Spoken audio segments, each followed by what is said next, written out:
বৃহস্পতিবার সন্ধ্যায় আটটাউন বর্দোয়ালি মণ্ডলের অন্তর্গত ৩৯ নম্বর ওয়ার্ডের উদ্যোগে পশ্চিম ত্রিপুরা লোকসভা কেন্দ্রের বিজেপি মনোনীত প্রার্থী বিপ্লব কুমার দেবের সমর্থনে নির্বাচনী জনসমাবেশের আয়োজন করা হয়। এই জনসভায় বক্তব্য রাখেন মুখ্যমন্ত্রী প্রফেসর ডক্টর মানিক সাহা। জনসভায় বক্তব্য রাখতে গিয়ে কংগ্রেস এবং সিপিএম এর বিরুদ্ধে এক হাত নেন মুখ্যমন্ত্রী বলেন, আজ কংগ্রেস গণতন্ত্রের কথা বলছে, কিন্তু জরুরি অবস্থার সময় দেশের গণতন্ত্রের অবস্থা কি ছিল তা ভুলে গেছে কংগ্রেস।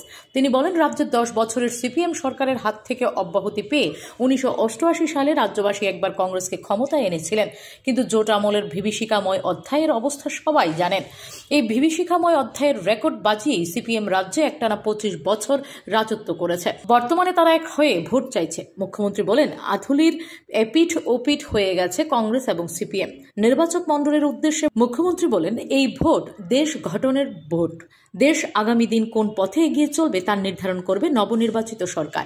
মুখ্যমন্ত্রী আরও বলেন, 2014 সালের পর পাল্টে গেছে গোটা দেশ।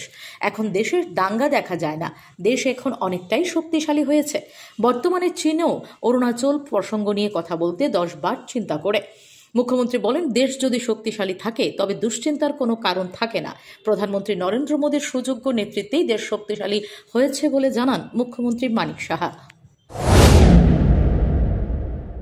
আমাদের এসডিএম সুগ্রাম দেববর্মা ওনার অফিসের ভিতর ঢুকে ওনাকে খুন করা হয়েছে।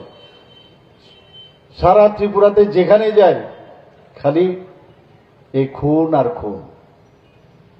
মানুষকে ভয় দেখানোর যে রাজনীতি আমরা দেখে এসেছি, কোথায় গেল গণতন্ত্র? ডাক্তার, ইঞ্জিনিয়ার বা একজন শিক্ষক বা সমাজের প্রতিষ্ঠিত ব্যক্তি যতক্ষণ না এই কমিউনিস্টদের দলে নাম লিখিয়েছে ততক্ষণ ধরে ওরা ভালো লোক নয়। তারা